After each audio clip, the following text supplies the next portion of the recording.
ahead and call the meeting to order. You'll stand and say the Pledge of Allegiance with me. I pledge Allegiance to the flag of the United States of America and to the republic for which it stands, one nation, under God, indivisible, with liberty and justice for all.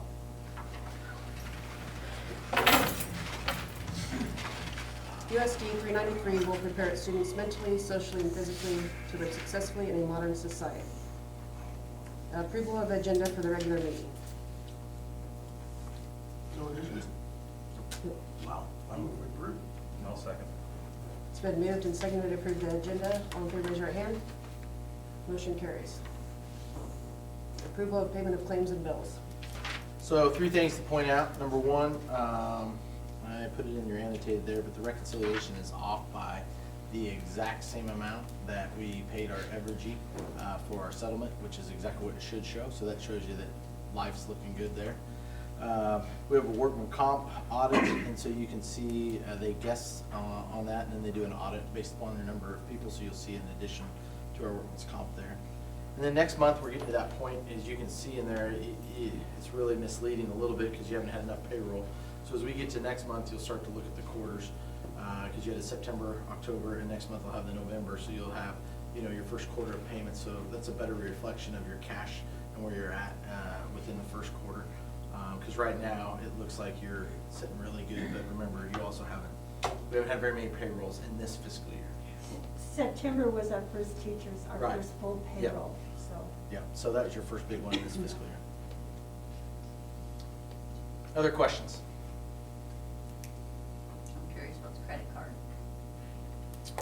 Okay, let me call her up. Sure.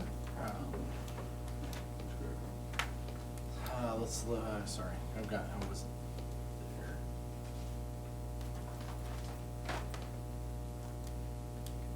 I gotta look at it, I don't have it memorized, sorry. Is there a certain one? Oh, it's just the UMB or whatever. UMB is, it is high. You told us why, but I forgot. Okay, financials.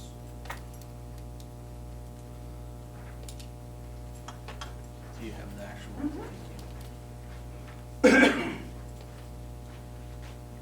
So the big ones in there, you've got everything right around 300, or, so we have things for STEM. We had brand new disposable masks that we had to get for all of our bus people. By the way, we've gone over 2,000 already in less than 6 weeks on our bus routes. On that one, that was all on. That's on the big one. Registration on there for National Convention for mine every 2 years. That's on there. That's a $705 one. You've got, let's see here, other large ones. That's the same credit card. Sorry. Let's see. Pink Pom Pom. Some of this is reimbursable through your athletics, so they're buying them there. If that makes sense. For our deal there. What other large? I'm looking at the larger ones. The rest of them are like 41s, maintenance supplies, senior banners. So that's a reimbursable from our other people, you might say, meaning from like, Solomon Gorilla Foundation. Sorry, I couldn't think of the new name. My fault. Handwriting books, plan book subscriptions. Fax groceries, a lot of it is reimbursables. It's just that they're, yeah, it just adds up. Yeah, I'd So, say it's that thick. yeah, I was gonna say, I don't think I even got to the back Giant part of it. purchase. So, Yeah, yeah. you'll have to just read. I'm just curious. A lot of these, anytime you see them, so sort of like today, we ordered all the sheet music today for the Wheat State League vocal because we host. And what's ironic about that is that we're supposed to host it, so we order all the music reimbursable from the league.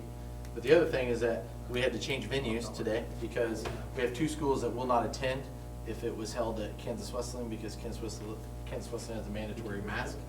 And so in order for everybody to attend, we had to find a place that would allow us to be mask free. So it's been one of those things. But so that's an example of where it'll be on next bill, but the Wheat State League will reimburse us. I just Yeah. curious. Not a problem.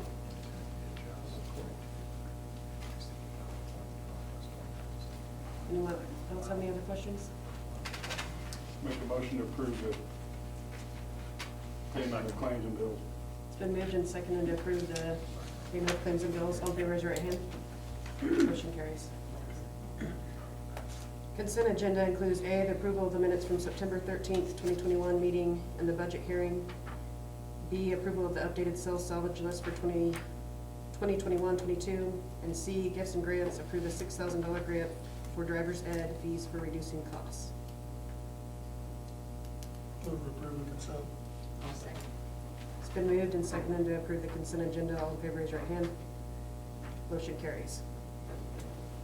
Reports, District Cook. All right, a few things there. I want to talk first off. Today, I felt like we had you heard Robin and I talking about it, but probably the best PD day in my 8 years here, from morning to afternoon. Something that I think is very relatable for our teachers, something that's very relevant to what they are dealing with on a daily basis. And it pretty much, I didn't even share this with them. Is it up there? Mm-hmm. Yeah, okay. So basically, the morning, and there's the whole detail in there for you to look at, but I want to give a gist of it. So if you want to see it, I dropped it in there for you guys. But basically, this talks about what are the effects that a teacher has. And you're looking at standard deviation, and so the effects of learning on them. So, classroom management has a 0.4, the green zone. Your desired effects over here on the blue side is really what you're trying to strive for. So this afternoon we had social emotional learning and trying to find a way to de-escalate a situation, or how do we get kids back on task, which I dropped that whole PowerPoint slide. There's 81 slides in there. But there's great tools in there. And it's someone that is going to be back, high energy gal. She'll be back 3 other times to share with our district. And so what she's going to do, you're going to hear in a minute from Robin again talking about our Sabres data. And she'll take that and she's going to show them ways to help with classroom management and keeping kids on task. And so you can see that RTI, response to an intervention, is something that's very positive as far as it, and you can go all the way down. And so what are the best practices that yield the highest desired effects in the classroom? So as you go through there, one thing that we learned today was instructional strategies is still key. So are we providing feedback that has a plus 0.70 effect on learning? Okay, and you want anything obviously in the plus, anything above plus 0.40 is considered above 1 grade level. So in other words, I'm not only going to learn at my 3rd grade level, but I'm probably going to get 3rd and a little bit of 4th grade content if I can do that. I can push a kid to get at least 1 plus a little extra if I go above 0.40. Okay, and so you can see here, anything below would be just a 1 year, which great. If we can get 1 year gain, that's awesome. So you can see several things here in the blue that we talked about today. So teacher clarity, feedback, direct instruction, providing some evaluation, classroom discussion. We have our response to interventions that we do.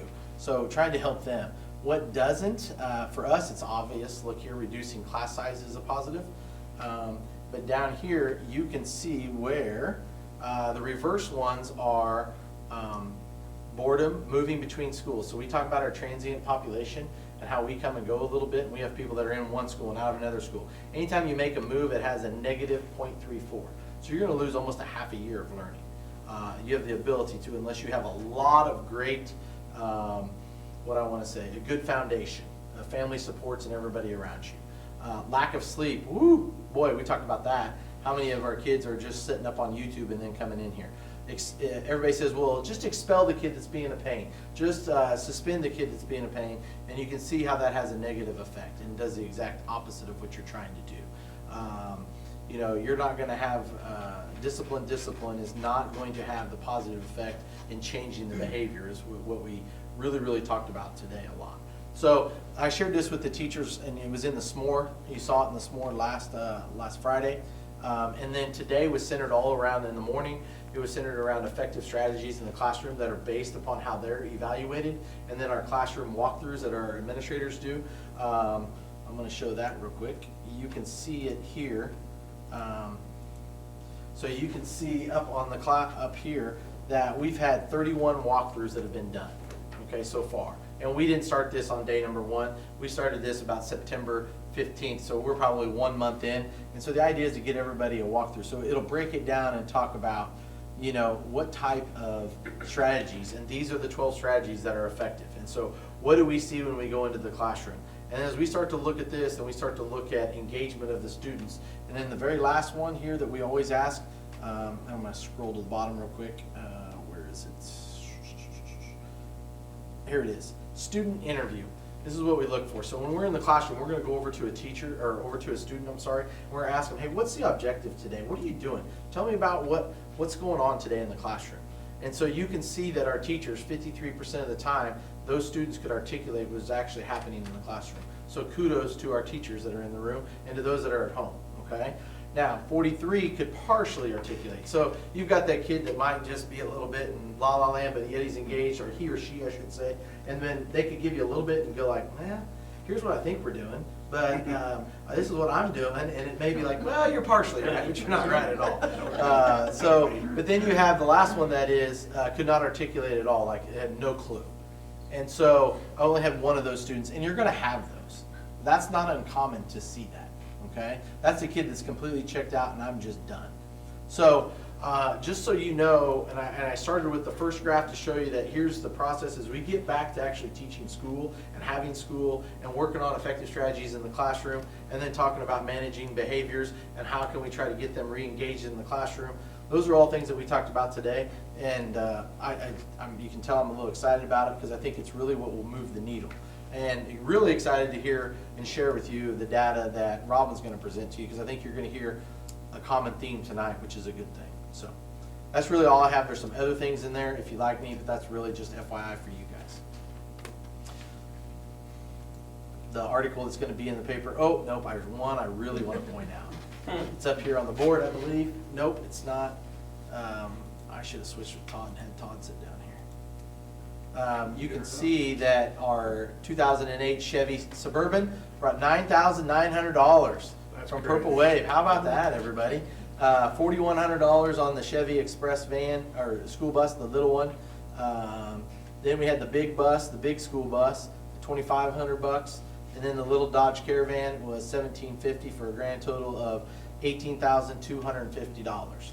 So not too bad. You saw your Purple Wave, or what will go on Purple Wave on the salvage list that you just approved in the consent was basically old technology. Mark already has a buyer. We just waiting for approval, and he'll come out and then they'll do the salvage and give us a little bit of money. Not a whole great, we're not gonna get this. We're not gonna get this for our used computer equipment.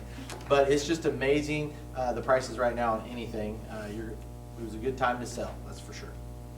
I think that's all I have. Mr. McCall? Sabres testing has been completed by all grades. Volleyball and football have been having good seasons. The regular season wraps up on Thursday, and then the league tournament for volleyball is next week. Cross country just finished up their season, and we had, not to mention names, but a little boy that is not successful in all he does, but just had the best cross country season and just would light up when you bring it up to him. And so I'm just glad to see these kids participating in things that make things better for them. So I was really excited for that. I finished up all my formal observations for the first and second year teachers. Great rigor, great delving into taxonomy. The other day I did a preschool walkthrough, and I had one of the kids who wouldn't stop telling me what they were learning. I think he might have known more than Zita what the objective was, and Zita knew what she was doing. So it was great. I mean, it was exciting to see them excited about it. You have any of those? Yeah. Oh, yeah. We started with the McCall walkthroughs. It's great to get them instant feedback, because as soon as we're done, we email it to them and they can see it as soon as they have a free moment to open up their email. They're starting to schedule, all the teachers are scheduling their parent-teacher conferences. We'll do a combination of in-person and remote, depending on parent availability. The only positive I could think of COVID is now we are all experts at Zoom, so no one misses a meeting. Because I know in the past, if they didn't show up, you just like, I didn't get to take 12 with Zoom. It's not a thing. Everyone meets. And then lastly, just to piggyback on Mr. Cope about our PD today, my comment was this morning was great, And then this afternoon was even better if that was possible. I mean, this afternoon was probably one of the best PDs I've been to. And when I was in KCK, we had PD every single Wednesday. So that's really saying a lot about how good today was. So.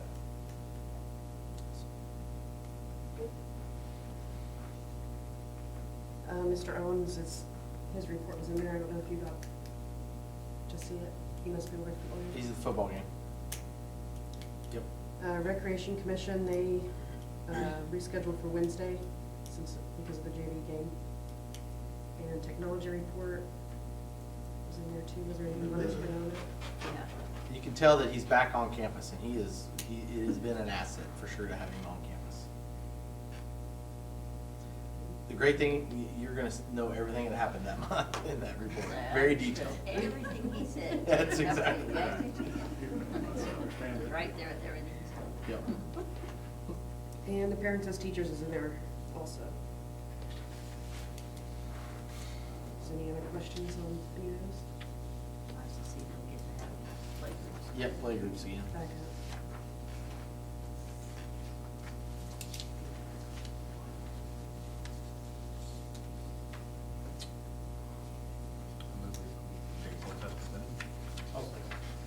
It's been moved and seconded to approve the reports as presented. All in favor, raise your right hand.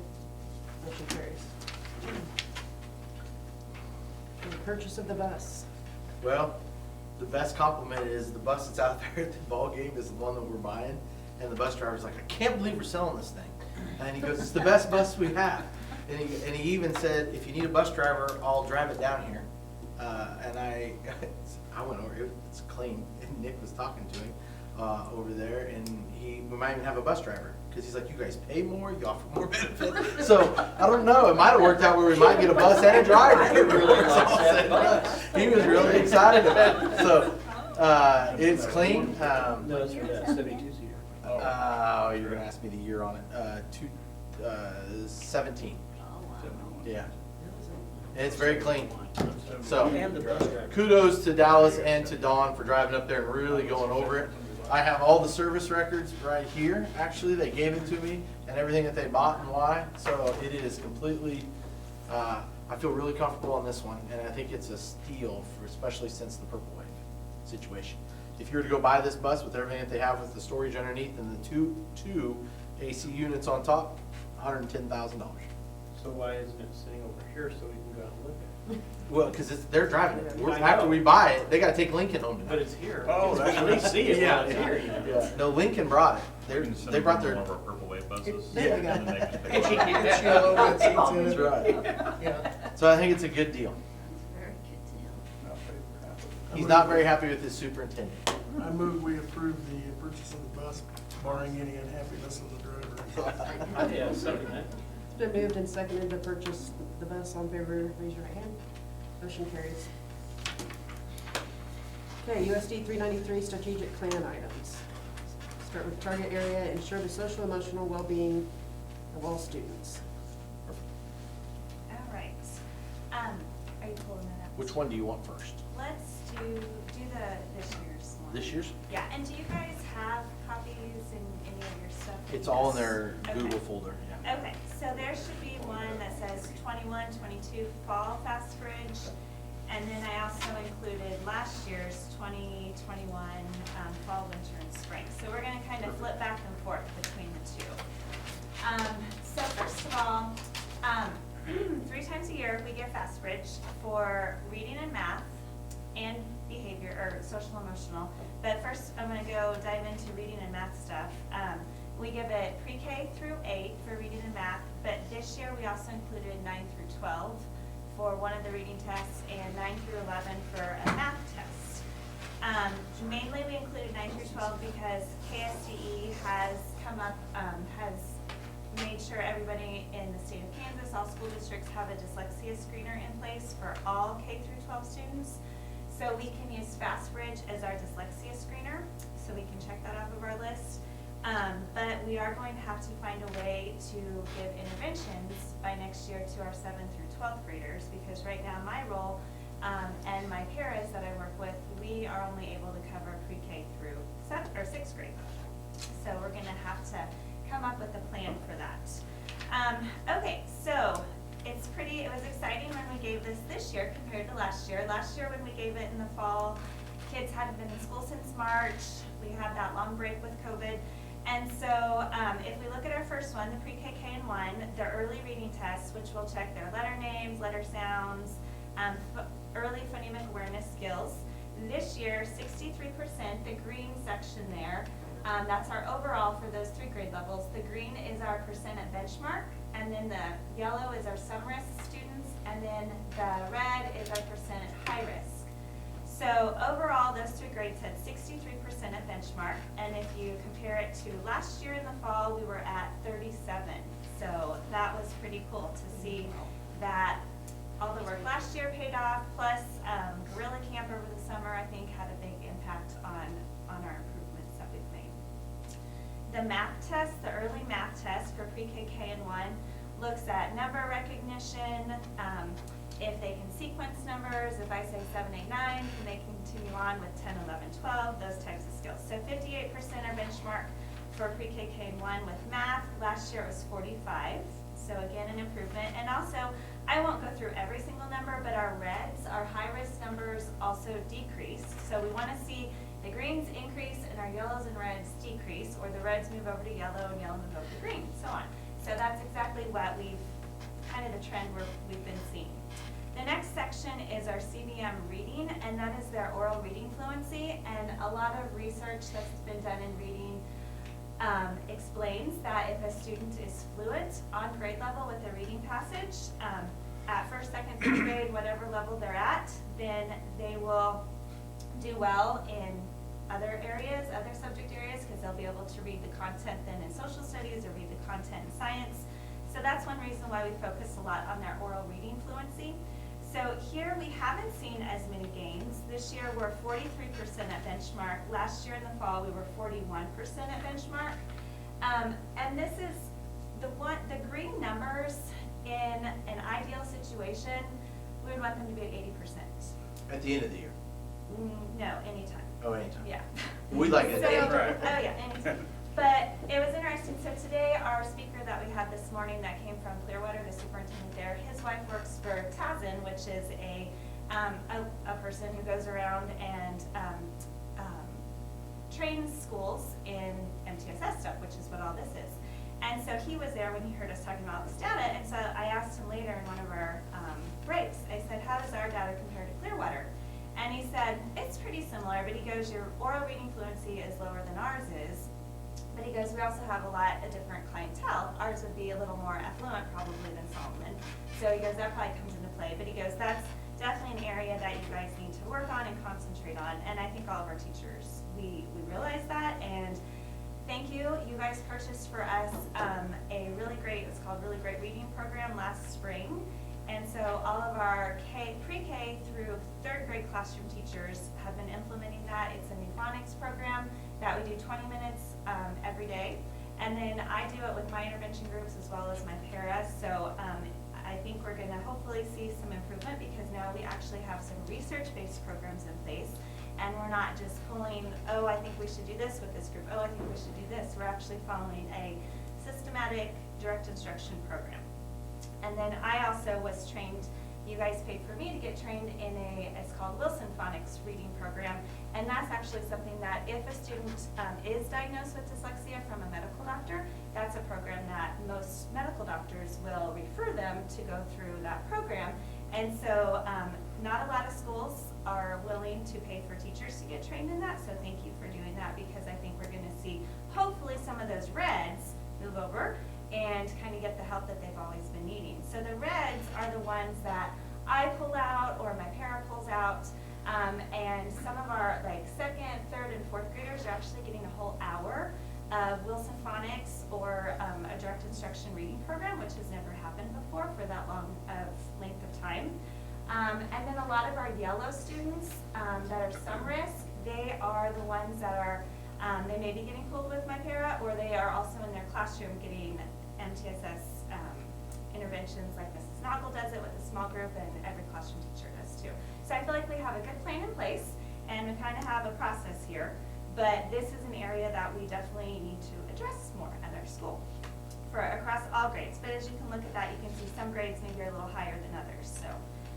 Let's move on to the A reading. That is more of a comprehension test. It's kind of an overall look, a quick look at just their overall reading skills. So that was 60% in the fall this year, and last year, when we got back to school, we were at 44%.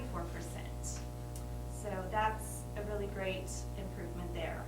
The math automaticity, we don't have overall data for all of those grade levels, but you can just look through those and see each grade level. If you want to follow, like if you pick a grade level like, third grade last year in the fall was at 41% with their automaticity with skills, and so this year those third graders would be fourth graders, so fourth graders now entered at 56%. So there's definitely, if you really follow some numbers, you can see, again, the pattern of improvement.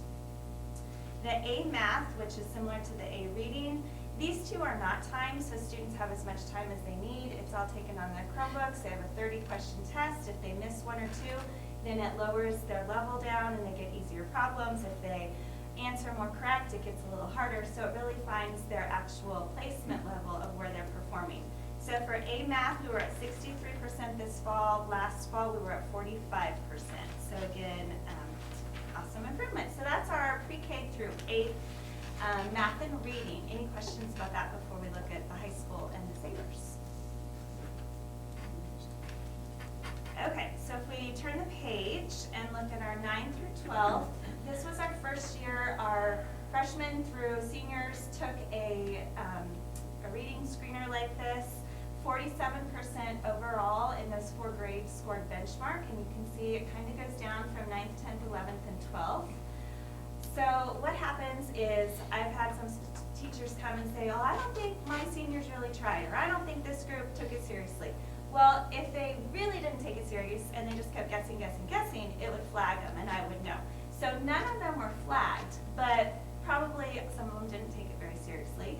And that's something that we need to work with our teachers on, is making sure it's set up for them realizing that, hey, this is something that we're sharing with people, and we need you to do your best, that type of situation. So, and I think that it was prefaced like that, but I don't know.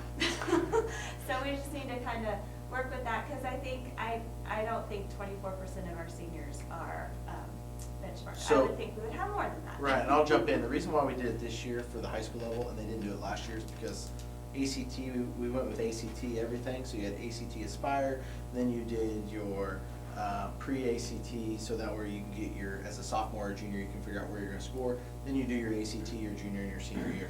Well, ACT cut ACT Aspire, so it's no longer even offered. So now you don't have any way to figure out where you're at, what you're missing. And so that's why we jumped and used this, because we're required by state statute to screen everyone for dyslexia. And that's the reason why we went ahead, instead of ACT Aspire, we went ahead and went with the A reading with everybody all the way to 12th grade. Not required to do 12th grade in math, and that's why we did not test the 12th graders in math. Right, yep. So with our math 9 through 11, 53%, 53 for 9th grade, 45%, and 63 for 11. And one thing, our Dr. Guy, who teaches more of the remedial math class, I think, for freshmen, she does use the 8th grade data when she wants to figure out who needs to take her math class as a freshman. So I'm so pleased that we have FastBridge at our district, that she can use that, and it's really the more that I've talked to people around our state and in Greenbush, this is what most districts are going to, and actually KSDE has paid a portion for districts to use FastBridge, paid a portion of the cost. So, because they all know that this is the best screener. So in the past we've used Dibbles, but Dibbles doesn't have all the things that FastBridge does. So, okay, that's our math and reading for 9 through 12. All right, let's move to Sabres. Sabres is our social emotional test. And so what happens, we have 2 pieces here. We have Sabres teachers, and then below that we have Sabres students for 2 through 12. So Sabres teachers is given to all kindergarten through 12th grade. This is where a teacher will take each individual student and rate them on 20 different questions. And all the questions have to do with either socially, how they are doing, emotionally, how they're doing, and academically. So different questions are, does this student come prepared to class? Is this student able to adapt to change well? Does this student seem depressed? Those types of questions. So it's all based on the teacher's perspective of that one particular student. So if you look at this, we've got 83% that scored benchmark, 15 some risk, and 2% high risk. And remember, we said 80 was kind of our magic number for our benchmark kids, so that was pretty cool that we met that with our social emotional piece. But one thing to remember about this is that if a student is rated low, maybe in academic, or high, they come out flagged high risk in academic, or high risk in social, or high risk in emotional, they're not high risk on this chart here. They're only high risk if they're flagged in all three areas. So you can see that, like, kindergarten, we have 0%. But if we scroll down, well, actually not kindergarten, because kindergarten is the student side, but we've got, like, second grade had 0% on the teacher side. But if we scroll down to the Sabre student for second grade, there's 9% high risk. So what happens is when students go in and answer those 20 questions, they are answering it on themselves. So maybe a teacher doesn't realize that they're unhappy, and it's all in kid-friendly terms. So the question may be, are you unhappy? Are you worried? Do you feel like you can concentrate in your classroom? So a lot of times students are answering it, and a teacher doesn't realize that they really do have some underlying emotional feelings that they weren't aware of. And so a lot of our numbers here are lower in the green and higher in the red. The 9% for second grade is actually just 2 students. So we kind of think, oh, that's kind of high, but when we think about our whole second grade population, it's 2 students. Same with like 8% for third grade, that's 2 students. So we kind of have to keep that in perspective with our small class sizes, or the whole grade level size. We also had some high schoolers that have not been screened, and so hopefully we will get those worked out this week too. So, questions about that? And Mrs. Pratt and our other counselors, they, I know over the weekend and last week, they've been emailing me and asking me questions about which reports they should look at. So they are looking at these reports. They are trying to put together some groups. They are pulling students that are these high-risk ones right here and kind of asking them, digging deeper into some of those questions that they're struggling with. So it's really a neat thing that we have access to and an eye-opener. I went to my own 3 children because I can see everybody's, and I was like, okay, I wonder how my daughter Bobby rated herself on this. And I didn't realize that, oh, my son Seth feels like he doesn't adapt well to change. You know, I didn't know that about him, you know. So it's pretty amazing when you find stuff out like that about your child or your student.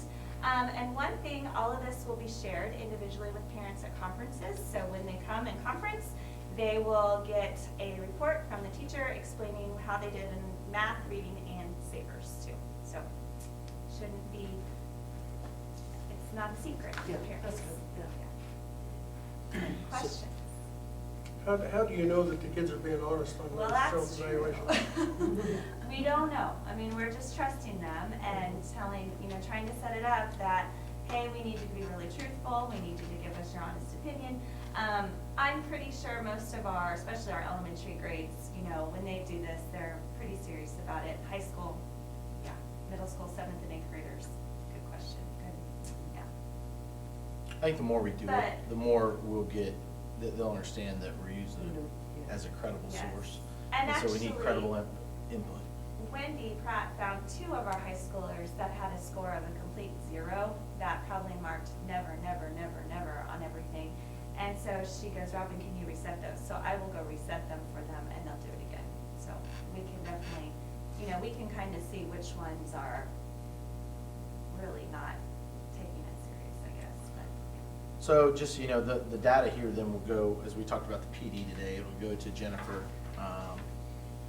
she's a behavior specialist. And so then she'll look at it, and then our next in-service, she'll bring it back and she'll share with us in small groups. So the next PD will actually be pre-K through 4th grade. We'll actually look at their Sabres data and then talk about how can this help influence them in designing their classrooms and in their structures, and what supports do I need to give them at the pre-K-4. So they'll just talk, she's gonna talk to them for 2 hours, and then she'll do it again for the 5th through 8th grade, and then she'll do it for our high school. and they'll take the data and actually use it, so they don't have to sit here and listen. If I'm a high school business teacher, what I taught, I don't have to listen to Shelby's data, because it's not relevant to me, so let's actually use it right now for who I'm teaching. So that's what they'll do the next time they come out, so. Which is good, because then it allows you to actually look at it in the future and hopefully use it. Now, yes, there was one teacher that did not complete it at the high school level, and we administer savers based upon our SAG class. So each of the high school kids is in a SAG class, which is an academic skills, which is a activity period, whatever you want to call it back in your day.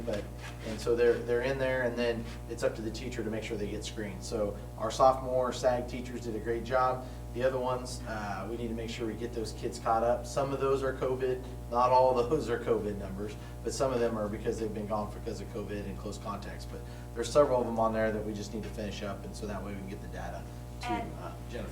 one other thing too about some of the reasons why they weren't all screened. We've never had our 9th through 12th graders have to get into FastBridge through what we call Clever. And so this was the first time most of them have had to access that. And thank goodness Mark is in the building more, because he's the one that can problem solve those problems for us. So I have been, ever since the start of school, I've been emailing him almost daily, like, okay, this one can't get in, can you fix it on your end? And so then he's able to, there's something that wasn't imported in right in Infinite Campus, which leads into Clever, which leads into FastBridge. So there's, but I think we've got all the high school problems fixed now. But yes, like Mr. Cope was saying, there's a SAG teacher that hasn't done it yet, and some of those juniors and seniors may have been absent or just may not have been working for them that day. So last thing, if you think back, you gotta really go back a little bit. A year ago, right here, we presented the same data in a PowerPoint. And you remember what was really alarming was how many people viewed themselves at risk. It was 40%, right? And that was the students. So you can see how we've switched. Even if you combine slightly and high at risk, you can see this 26 and 7% does not equal 40. And we only have 7%, the students feel that they are at high risk. So that number has definitely shrunk compared to where we were last year. And so that's a good thing, because that was very alarming to you guys as a board, to our community, and what do we need to do? And it ended up becoming so important that it's put on the strategic plan, which is a good thing, which is also why we're bringing out the person that we brought out for professional development for several times. In fact, one on the next agenda item is one of the reasons why we're going to make the calendar change. Is the information lab, if we get a new student here from another district and they're using FastBridge, is that information brought with that student to ours or not? Well, it's brought over through their reports that get sent over, but it doesn't automatically go through the FastBridge system to us, so we would have to retest them, so. Right. Yeah. So to know their needs, you'd have to wait until we retest them? Yes. So they get a CUME file that comes with them, and some would have it in their CUME file. could, Some yes. may not have it in their CUME file. Right, So right. it would be one of the things that we would definitely, if we start seeing a need, and we're like, we're seeing something that we don't necessarily like, I would assume that we would probably screen them. And we just had 3 new students new to our district 2 or 3 weeks ago, and so our testing window is still open for fall, so I was able to get them all caught up with everything. So usually a teacher, when they get a new student, they'll email me right away, Robin, please get FastBridge data on them, so we're able to, it's not usually a problem, so, Good. yeah, so we're able to figure out where they're at right away, so. Seems like a good tool. Yeah, It's great tool. really Good to see you And, excited about it. and it is great to have a person like Robin at our school district, to knows it and is able to relate it to our teachers to where they can actually use the data. So kudos to her as well. Well, and it's been really fun.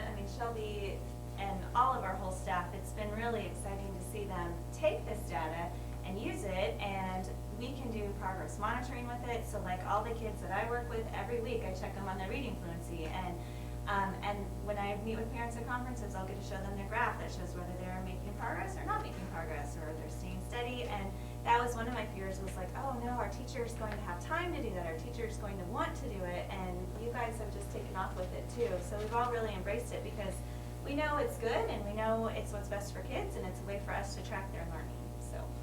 Yep.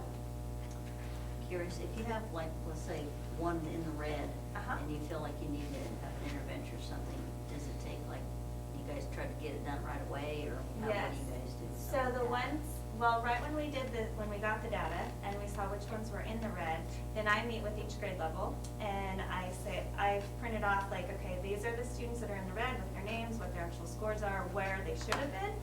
These are the ones in yellow, these are the ones in green. And so then I usually take all the red ones, or if there's too many, then my para will take one. But we put them first in our intervention group because they're the high-risk ones. And yeah, we meet daily with them every day, so they're getting right from, by the time we started interventions, it was probably like right after Labor Day when we got up and rolling with it.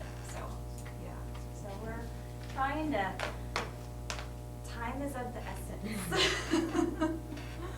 All right, thank you guys. Thank you. Thank you.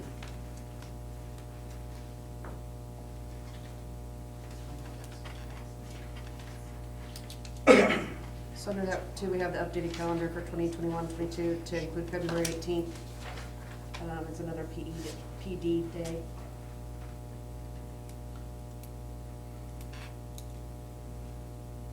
One's correction to the calendar. and Yeah. The other one is just a switch from a teacher, or it'd be a 4-day weekend for some, because it's President's Day. That's the actual President's Day, by the way, on that Monday. That's an inside joke with the board clerk. We thought it was President's Day this week, so. I wasn't coming in today. Either way, yeah.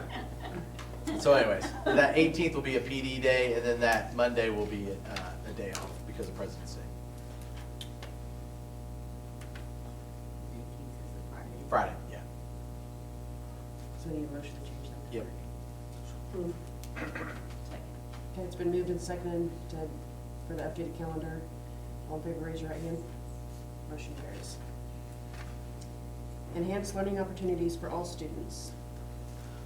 So I put this in the Friday notes a little bit and just giving you a little bit of information. We're still trying to, in fact, another superintendent in our county just texted me today. I want to know where we're at. We're going to be in a meeting tomorrow for special ed, so we're going to visit a little bit and see if we can get it pinpointed with the county. But Brad will jump in here at any time. But Brad, the county and the commissioners would like to find a way. What's the best to help out our community with some of their COVID dollars? And we hear two things. We hear housing and we hear childcare, and not daycare, childcare. I have learned that through the process, and everything that is involved there. And so we always hear that there's not enough childcare, quality childcare, in order to move to a community, or in order to be able to go back to work, or whatever it may be. So some people are choosing to stay home, which is why everybody's looking for a job. So I know the commissioners task the Dickinson County EDC, as well as Brad and his folks over there, to look at some options, and I'm so happy that they reached out, and we're gathering information, but didn't want to get some of your feedback as a board before we go too much further. But there may be some substantial amount of money to help maybe form a early childhood center from anywhere from 6 weeks, maybe even a year, depending upon, I don't know where you started at, all the way up until your 4-year-olds or 3-year-olds or your pre-K. We don't have a child care facility in our town. Somebody's going to say, well, will this run out some of the mom and pop daycares that are doing in-house daycares or in-home daycares? No, that's not what's going to replace. There's such a need. I think in Harrington right now they've got 32 on their waiting list at their child care facility, just waiting, and they're having babies. And so if you already have a kid there, you can put a kid in. I know that my sister sends her kid to that child care facility, and they just can't grow fast enough. They just don't have the room. And so same way here, a lot of our are going to Salina or going back. For you guys, from a standpoint, the reason why I was very, very interested in it was twofold. One, I think anytime you can get early childhood, it's the best type of education you can get. If it's under our umbrella, it allows us to, I hate saying it, but we have control over it a little bit more. And then how do we prepare them for pre-K? How do we prepare them for kindergarten? No, that does not mean that they're going to go to 18 years of schooling. It's childcare, and then you'll transition into your pre-K, just like you would in any program. But the biggest one is that if we have, you've met our new teachers last board meeting, what a great recruiting tool to say, hey, by the way, We actually have a childcare facility here. If you sign up, you can go see your child on your planning period. You can go see your child at lunchtime. That's a huge benefit to a young couple that's starting a family.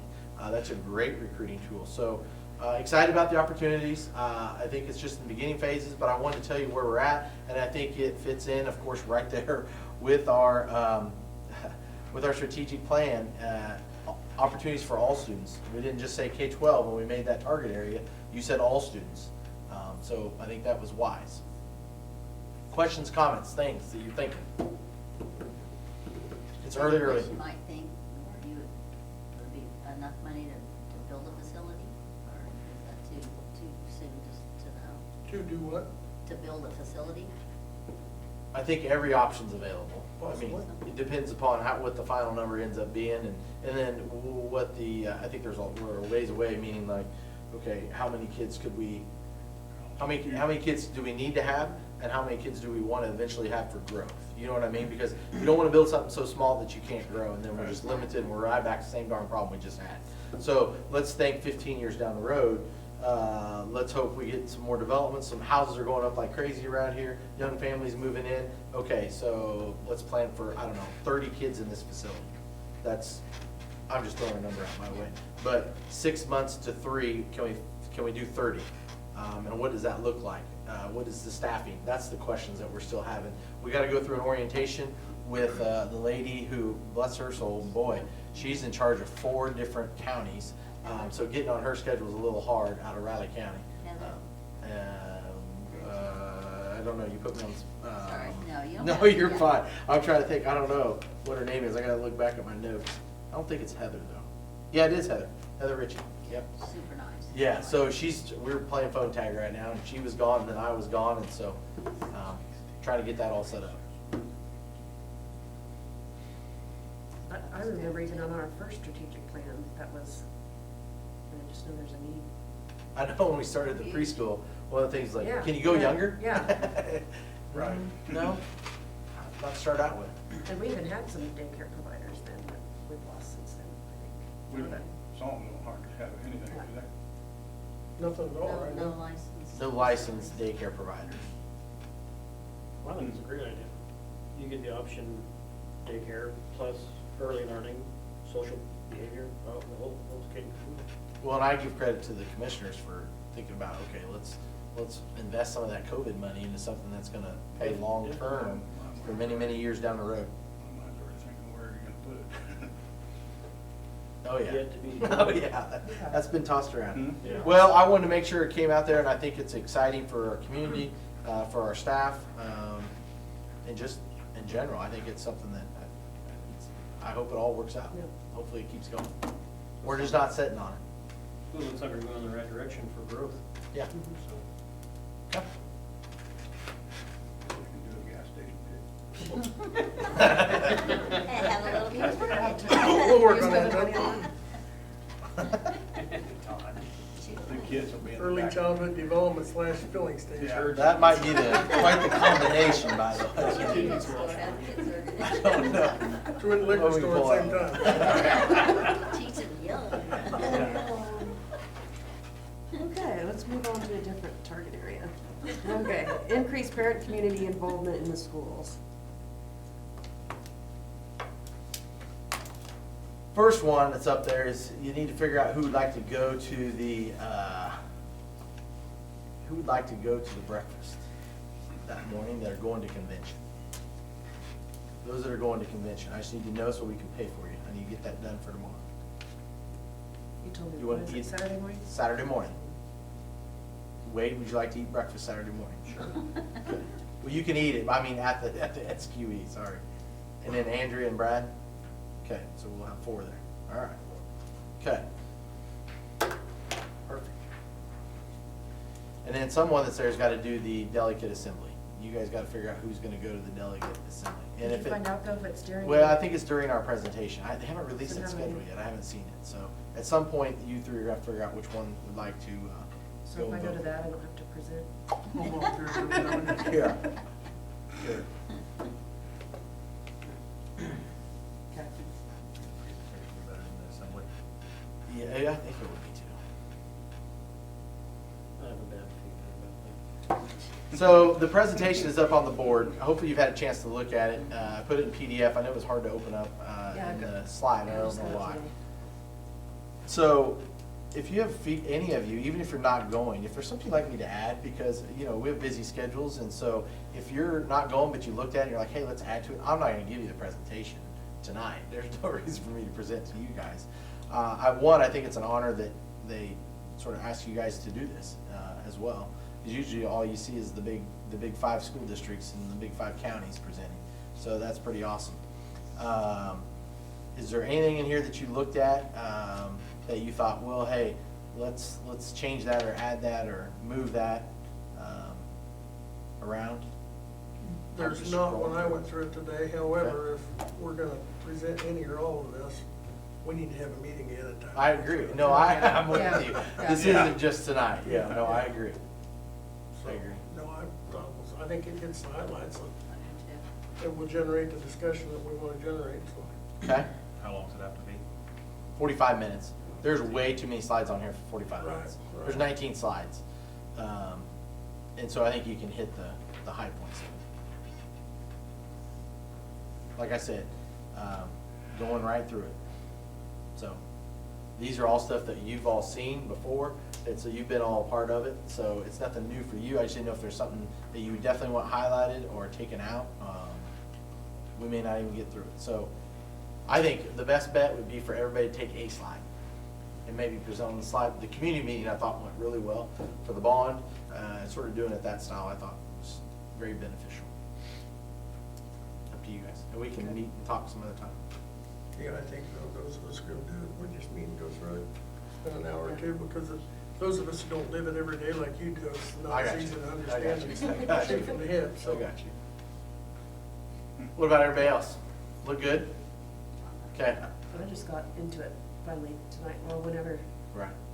just looked Okay. at it. So I'll look at it Are you again. gonna film them? You want me to film? Put it on Facebook Yeah, you're Live? going with me. That would be Yeah. good. From some of it, there's a lot of relocations. You wanna I would film, you suggest go film. different than the bright red. The bright red, no. Little, I did get a little bright looking at it on my computer. okay. And like in my industry, if there's red up there, that's not a good thing, so. Oh, that's true. I That's mean, true. you. I was trying to use brand our usually school goes from a color. safety standpoint, red, bad. It's really hard to read. From a distance. I hate to be nitpicky, but. No, no, no. comes I'd rather from a- do that though. I just hate black. I kinda liked it. I kinda thought it was okay. Okay. Well, I was gonna go black and white because it's easier to read that way. It's pretty simple.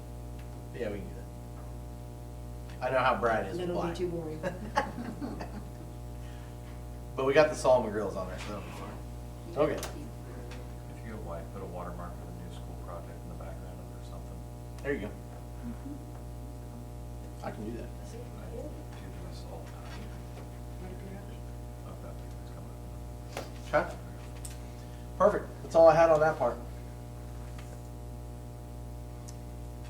Okay, so then the survey for the parents' community was in there too? Yep, it's in there. Didn't know if there's anything you'd like to add to that. It's just for you guys to see. It goes out here. It'll go out, not this week, but next, whenever parent-teacher conference is, 2 weeks. It'll go out in 2 weeks. We do this every 2 years. You get the feedback. And it is the same questions we asked 2 years ago, except for the second page. And the second page, and it even has a page break, it says down here. Oh, here it is. It has a page, well, maybe.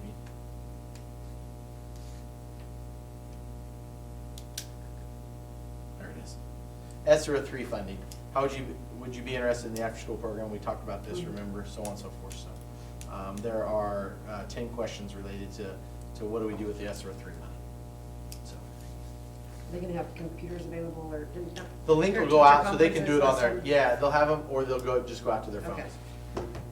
Yeah, last time we had computers set up in the classroom, but as many people, some of them may be doing Zoom or whatever, so we'll just send the link out and they'll just be able to email it out to them. They can do it at any time. Okay. Yep. Okay.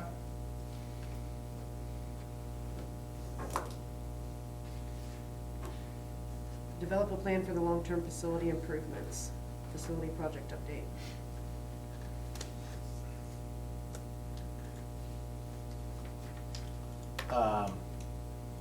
they're gonna meet next Monday. The Vote Yes group is meeting next Monday, I do know. Yep, next Monday, and they'll be going through things, and then next Wednesday, a week from Wednesday, is the next the final community meeting at 7 o'clock down in the Commons. So, a week from Wednesday, 7 o'clock, final community meeting, and everybody should have had your bond flyer sent to you. I know that New Cambria was getting theirs this week. We called to follow up with them. I know, like we talked about earlier before everybody got here, Jason's is already here. Some of them aren't here, so it just depends upon where you live in the town, which is odd to me, but whatever. So, Copy Co did it because it's easy and they can just bulk mail it and send it out for us. It makes it so much easier than us trying to do all that. And we sent that out. That was on your Board of Education. That did not come from the committee. That was us, because you can give informational data. You cannot give campaign material that says vote yes. So ours was strictly informational, and the little flyer just says vote.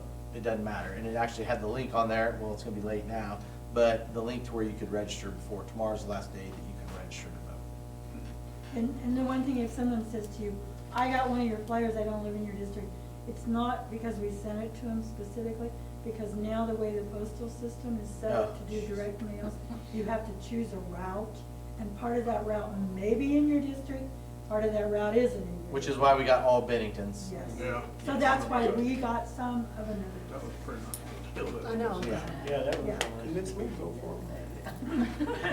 It was too much, it was too much. It's like a newspaper. It was a lot of information. Yeah. A lot of information. Okay. Anything, that's all I have on that. COVID updates? We have 2 right now, 2 active cases in the school, both family members. If I said who it was, you probably figure it out, so their gender, so they're just family unit.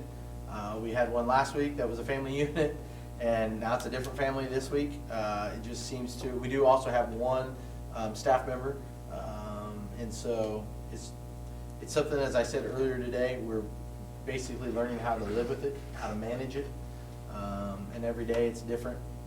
We did get our PCR machine in, and that worked out well. Nurse Mary has used the PCR machine, so now it's not the one, they've got different ones. It doesn't have to go up to your brain anymore, but it goes into the machine and everything, and we get the results, and it takes a half hour to get those results, but at least we have them. So we did have some community members of the family that I talked about that was positive. They came up and we confirmed the PCR test too. So, because now, here they are in our town and community, instead of driving somewhere, they just come up here because their kids go to our school, they tested positive, family all tested positive, they're all positive, and confirmed it with PCR. So, the nice thing is that now, the only reason why I say it's a nice thing, because a rapid antigen test does not count for, I hate saying this, but for a forced quarantine, it's only the PCR. And so that way we can confirm it with the PCR, and then they have the piece of paper that says, hey, I was a positive on X date, and I have 6 months now to where we keep saying this, get out a free jail card to where you don't have to quarantine. So if that kid would actually be a close contact to someone else, they don't have to because they were already PCR positive. So, if that makes sense. So, it is a good thing. It's very controversial. It depends upon who you talk to around the state. I think our community has been very supportive of it and understands it. And Nurse Mary's done a tremendous job with it. It hasn't been controversial for us because I don't think we've let it. It's your choice. If you want to, great. If you don't, you don't have to. We've had people that decided not to. And that's the reason why I said I think we're learning how to manage it. I think it's just whatever. You know, it's sort of like whatever. I'm over it. I'm done with it. It's just something we're going to have to do. So. Back in the day, it was the chicken pox. Oh, I got chicken pox. You got to go home until you no longer have the breakout of everything, and then you can come back because you've been on antibodies. It's sort of, I hate comparing it to that because I know it's a lot worse, but I mean it really is. It's like, okay, a kid goes home, comes back. It's more just one of those things. So they've transferred into the acceptance phase then? Yes. And we're moving on? Well, I don't know about acceptance. Acceptance There's we're some that having. don't accept it. Yes, Yeah. yes. They have choices. They've accepted their choices. Right. Yeah. Would you let somebody from, like, out in the community, if they wanna come in and get tested, can they, or? Yeah, just call Nurse Mary and she'll come out to the curb. She gowns up and everything.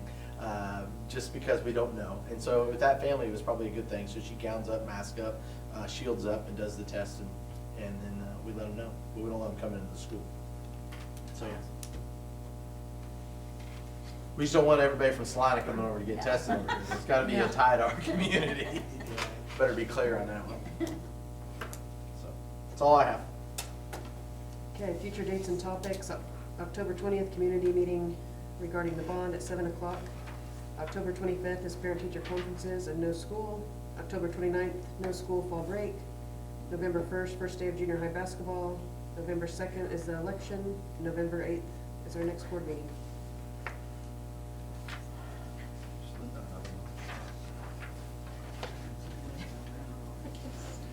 Madam President, I move we adjourn this meeting. It's been moved and seconded to adjourn. All in favor, raise your right hand. Motion carries.